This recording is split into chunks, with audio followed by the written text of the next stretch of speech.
आइए फिर से हम वचन में जाने से पहले अपने लिए और यहाँ उपस्थित तमाम एक एक बच्चों के लिए, चाहे वो माता हो, पिता हो, भाई हो, बहन हो, आइए हम मिलकर अपने लिए और अपने परिवारजनों के लिए सारे हृदय से इस वक्त में अपने गुनाहों को अंगीकार करेंगे, अपने परमेश्वर से अपने रिश्ते को जोड़ेंगे।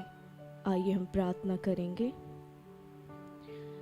हे पिता, फिर से प्रभु आज के इस पवित्र और सुंदर दिन के लिए आपका तहे दिल से धन्यवाद करते हैं। धन्यवाद करते हैं ईश्वर कि तू हर दिन प्रभु हमें एक नई उत्साह से, नए आनंद से, नई कृपा से भरता है। परमेश्वर, हम धन्यवाद करते हैं ईश्वर कि चाहे हमारे जीवन में दुख हो, संकट हो, बीमारी हो, कष्ट हो, हर एक पीड़ा से जब हम गुजरते हैं परमेश्वर, तेरा विजय देना है हाथ से तू हमें संभालता है। परमेश्वर, तू बतलाता है प्रभु कि मैं तुम्हारे साथ हूँ, मैं जीवित परमेश्वर हूँ और तुम्हें इन सब परिस्थितियों से निकालने वाला ईश्वर हूँ। हम धन्यवाद करते हैं प्रभु कि इस घड़ी में पिता, तेरे तमाम बच्चे प्रभु जो तेरे लिए तेरे पास आए हैं प्रभु, तेरे वचनों को सुनने के लिए, तो आज उनकी प्यास को बुझाना परमेश्वर, उनके भूख को मिटाना ईश्वर, अपने वचन रूपी बीज से प्रभु उन्हें तू हरा भरा करना,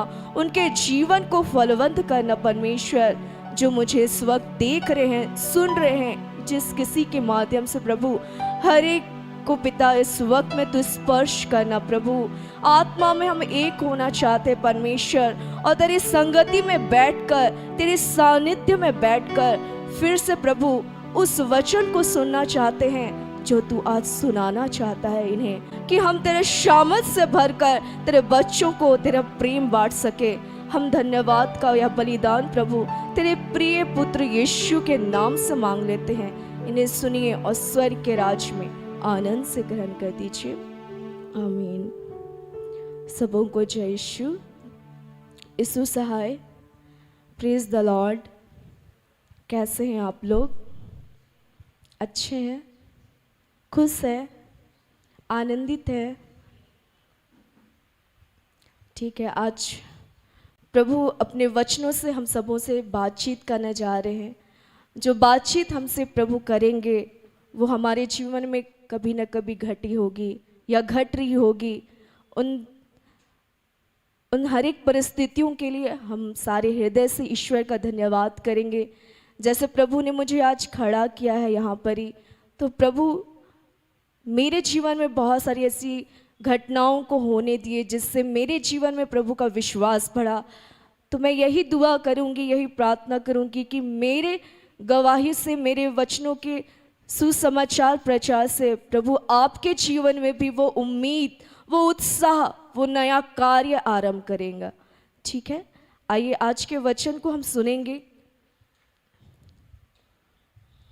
आज का वचन है थिस्सलुनीकियों के नाम दूसरा पत्र, अध्याय 2, पद संख्या 15 से 17।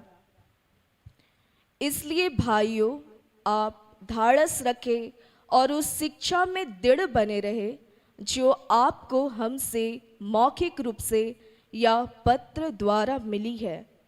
हमारे प्रभु ईसा मसीह स्वयं तथा ईश्वर हमारा पिता, जिसने हमें इतना प्यार किया और हमें चिरस्थायी सांत्वना तथा उज्ज्वल आशा का वरदान दिया है, आप लोगों को सांत्वना देते रहे और तथा हर प्रकार के भले काम और बात में सुदृढ़ बनाए रखे।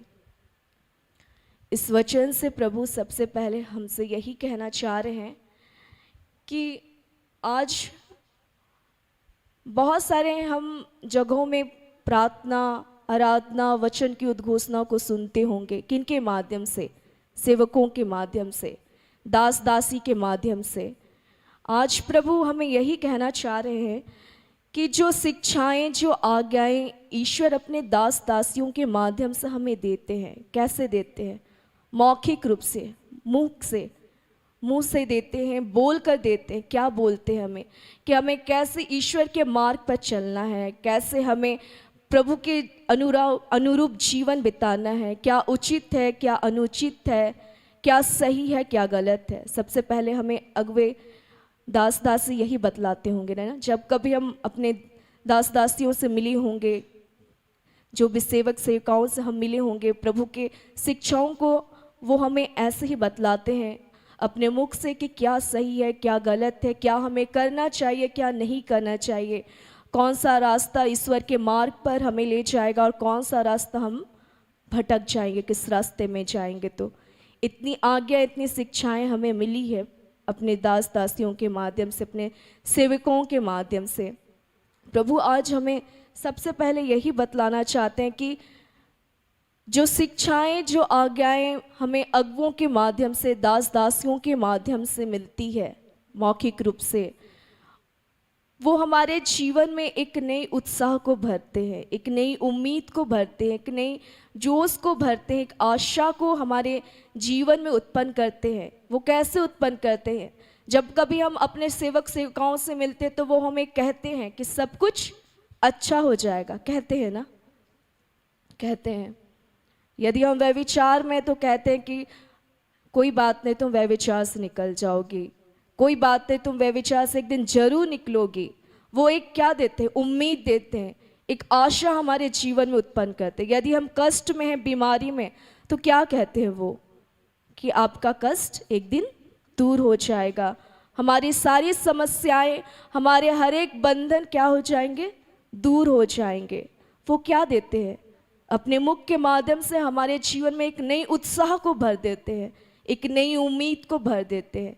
प्रभु का एक वचन मुझे याद आ रहा है। प्रभु कहते हैं, दुख तकलीफ से धैर्य, धैर्य से दृढ़ता और दृढ़ता से आशा उत्पन्न होती है, जो कभी व्यर्थ नहीं होती।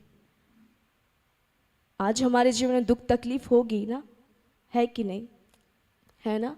किसी ना किसी रूप से हम दुख तकलीफ में होंगे, कष्ट में होंगे, बीमारी में होंगे। हम सोचते होंगे मेरे घर की परिस्थिति कैसे ठीक होगी, मैं कैसे यीशु के साथ चल पाऊंगी, कैसे मैं आगे बढ़ पाऊंगी, मेरे जीवन में बेरोजगारी है, निसंतान हूँ मैं कुछ पढ़ नहीं पाती हूँ, मैं कुछ कर नहीं पाता हूँ, मैं कुछ भी पढ़ता हूँ मैं असफल हो जाता हूँ। बहुत बार ऐसी समस्याएं होती होगी हमारे मन में, नेगेटिव थॉट आते होंगे हमारे मन में, हमारी उम्मीद धीरे धीरे क्या हो जाती है? समाप्त हो जाती है। होती है ना? होती है। पर प्रभु आज हमसे यही कह रहे हैं, यदि हमारी उम्मीद समाप्त हो जाएगी तो हम क्या करेंगे? डिप्रेशन में चले जाएंगे। अगर आशा ही अगर यीशु से समाप्त हो जाएगी तो हम क्या होंगे? डिप्रेशन में चले जाएंगे। भैया एक बात मुझे कह रहे थे, वो अपने प्रचार में कहे थे कि यह पूरी दुनिया उम्मीद पर कायम है। यदि उम्मीद ही हमारी समाप्त हो जाएगी तो हम खत्म हो जाएंगे, सुसाइड कर लेंगे। सुसाइड करने का सबसे महत्वपूर्ण कारण होता है हमारे उम्मीद समाप्त हो जाना। मैं अपनी गवाहियों को आपके बीच में बांटना चाहूँगी। मेरी भी उम्मीद समाप्त हो गई थी आज से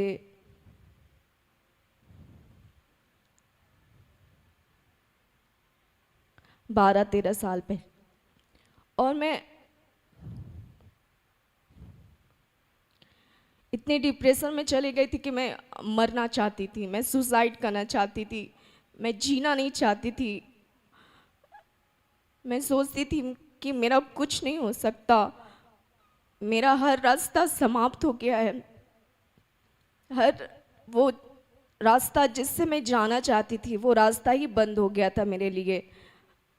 मैं जीना ही नहीं चाहती थी और हर वक्त मैं मरना चाहती थी, क्योंकि मेरे जीवन में असफलता थी, घर में क्लेश थे, झगड़े थे, दिन रात बस मैं मरने का सोचती थी, सुसाइड करने का सोचती थी। उस वक्त क्या था? मेरी उम्मीद समाप्त हो गई थी, जीने की उम्मीद नहीं थी मेरे जीवन में, मैं जीना ही नहीं चाहती थी, मेरा कुछ अच्छा नहीं होगा, मैं यही सोचती थी। पर एक वक्त ऐसा भी आया कि आज से 9-10 साल पहले मैं जब प्रार्थना योद्धा परिवार से जुड़ी, मैं रिट्रीट जा रही थी और वापस लौट रही थी मैं, और उस वक्त मैं ट्रेन में प्रार्थना योद्धा परिवार से मिली, और उस वक्त मुझे कहा गया कि तुम्हारे जीवन में बहुत अच्छा होगा, तुम्हारा परिस्थिति बदल जाएगी। और ऐसा हुआ कि मेरे अंदर एक उम्मीद जग गई। मैं अपनी सच्ची घटना बतला रही हूँ। मुझको नहीं लगता था कि उस वक्त मैं कहाँ जाऊँ, क्या करूँ, कुछ समझ नहीं आता था। और जब वो बात मुझको कहा गया कि ईश्वर तुमसे बहुत प्यार करता है और वो तुम्हारे जीवन में बहुत अच्छा करेगा, वो क्या किए, प्रार्थना योद्धा परिवार, मेरी अगवा सिस्टर एस्थर क्या किए, मेरे लिए, मेरे हृदय में एक उम्मीद बो दिए, एक आशा का किरण डाल दिए मेरे जीवन में कि कुछ अच्छा होगा। और ऐसा बार बार होता था कि मैं कुछ पापों में बार बार उलझ के गिर जाती थी।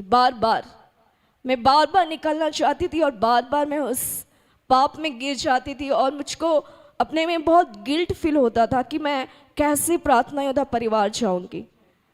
मैं सोचती जरूर थी कि मैं प्रार्थना योद्धा परिवार नहीं जाऊंगी, पर एक पवित्र आत्मा का सामर्थ था कि मुझे खींचकर प्रार्थना योद्धा परिवार लेके जाता था। उसे वो घटना याद आई जब मैं प्रभु के साथ बैठी थी आज से 7 साल पहले, जब मैं पाप के बंधन में पड़ी हुई थी और मेरे जीवन में कुछ अच्छा ही नहीं होता था। मैं प्रार्थना आराधना सब करती थी पर कुछ अच्छा ही नहीं होता था मेरे जीवन में, ना मेरे परिवार में कुछ मुझे देखने को नहीं मिलता था कि कुछ अच्छा हो रहा है।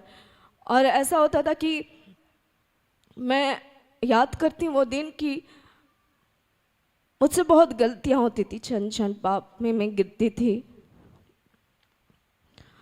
उस वक्त मैं पाप में गिरी और मैं प्रार्थना योद्धा सेंटर गई। शाम का वक्त था और भैया दीदी लोग सब बाहर खड़े थे। और ऐसा हुआ कि मुझको इतना सर मारा था उनसे हाथ मिलाने के लिए, मुझे इतना गिल्ट फील हो रहा था कि मैं कैसे उनसे आंख मिला पाऊंगी। मैं सोचती थी मैं बहुत पापी हूँ, मुझको कोई प्यार नहीं करता है, यही सोच मेरे मन में हमेशा रहती थी। और मैं उस वक्त हाथ मिलाने के लिए भी मुझको सोचना पड़ रहा था उनसे, पर मैं किसी भी तरह उनसे हाथ मिलाने के लिए गई और हाथ मिलाई जय यीशु की।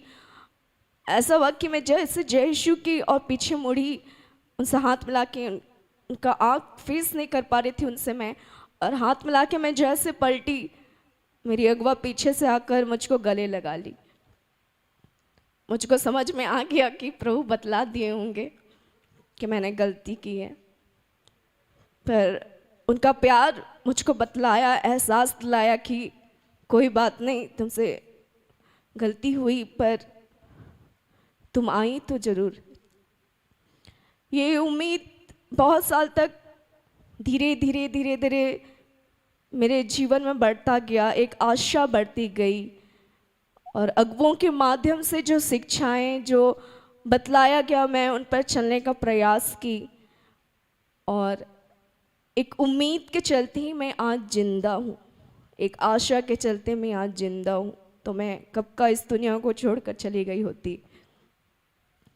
मैं धन्यवाद करती हूँ सिस्टर एस्थर के लिए, क्यों बार बार मुझको उसका वचन याद आता था, जो सबसे कमज़ोर है प्रभु से ही तो अपने कंधे पर उठाकर चलाता है।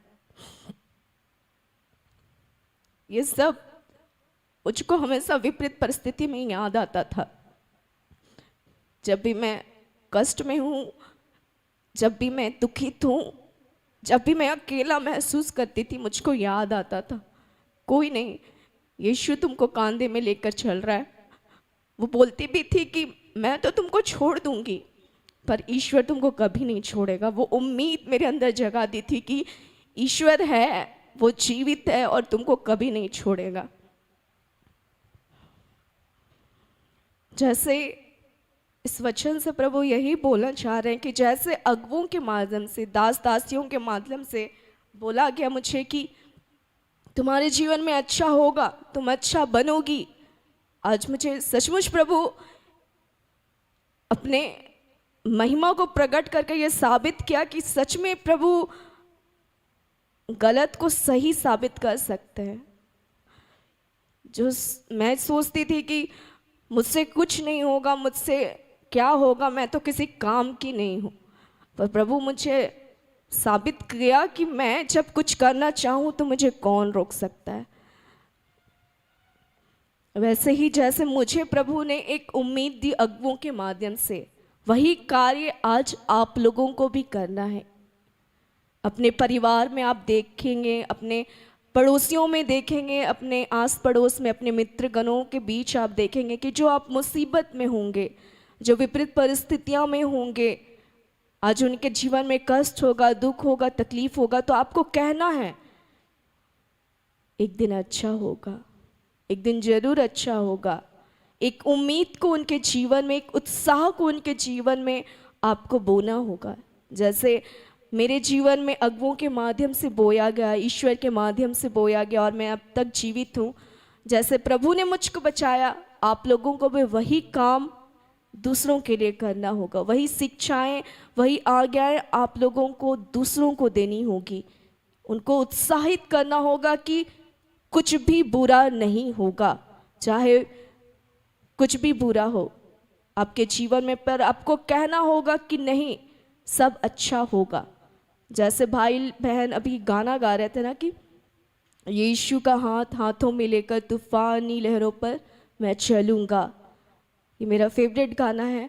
और जब मैं ये गाना सुनी तो मुझे बहुत आनंद हुआ कि शब्द भी वही थे, गाने भी वही थे, व्याख्या भी वही है। आज प्रभु का संदेश भी वही है कि चाहे तूफान हो हमारे जीवन में, चाहे दुख हो, कष्ट हो, जो भी समस्याएं हमारे जीवन में, आपको एक उम्मीद भरी किरण, एक उत्साह आपको एक दूसरे के जीवन में बोना होगा।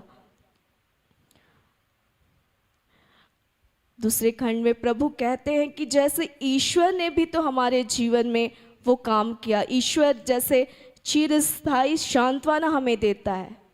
चिरस्थायी सांत्वना क्या है? जो कभी समाप्त नहीं हो सकती चिरस्थायी चीज, वो हमें चिरस्थायी सांत्वना देता है, एक उज्जवल आशा देता है जो हमारे जीवन में कभी समाप्त नहीं हो सकती।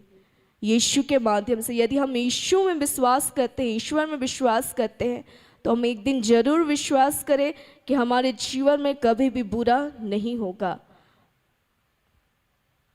और वो कहते हैं कि आप लोगों को सांत्वना देते रहे तथा हर प्रकार के भले काम और बात में सुदृढ़ बनाए रखे। जैसे मैंने कहा कि मुझे भी यहाँ के सेवक सेविकाओं के माध्यम से, एक दूसरे के माध्यम से सांत्वना मिली, उत्साहित किया गया मुझे भी। वैसे ही आप लोगों को एक दूसरे को सांत्वना देना, एक दूसरे के लिए भले काम करना है, एक दूसरे को प्रोत्साहित करना है, चाहे वो निराश हो, चाहे वो दुखित हो, चाहे उनसे गलतियां हो रही हो किसी के भी जीवन में, चाहे आपके जीवन में हो, आपके परिवार में हो, आप एक दूसरे को कहें, एक दूसरे को आप जरूर कहें। एक दूसरे को आप कहने से आपके जीवन में वो कार्य करेगा और प्रभु आप लोगों को और आशीषित करेंगे। धन्यवाद करते हैं। ये सब बातें आप लोगों को समझ में आई कि जैसे प्रभु ने मेरे जीवन को बचाया, आप लोगों के जीवन को बचाया, प्रभु जैसे मेरे हृदय में वो उत्साह को उत्पन्न किया, एक आशा को, एक उम्मीद को उत्पन्न किया अपने अगुओं के माध्यम से, अपने दास दासियों के माध्यम से, वही काम आप लोगों को एक दूसरे से करना होगा। आप लोगों को भी एक दूसरे में उम्मीद, आशा और उत्साहित करने की अनुग्रह को मांगना होगा कि हम एक दूसरे को उत्साहित करें, अनुग्रहित करें, आशीषित करें। इन तमाम वचनों से प्रभु मुझे भी और आप सबों को आशीषित करे। आमीन।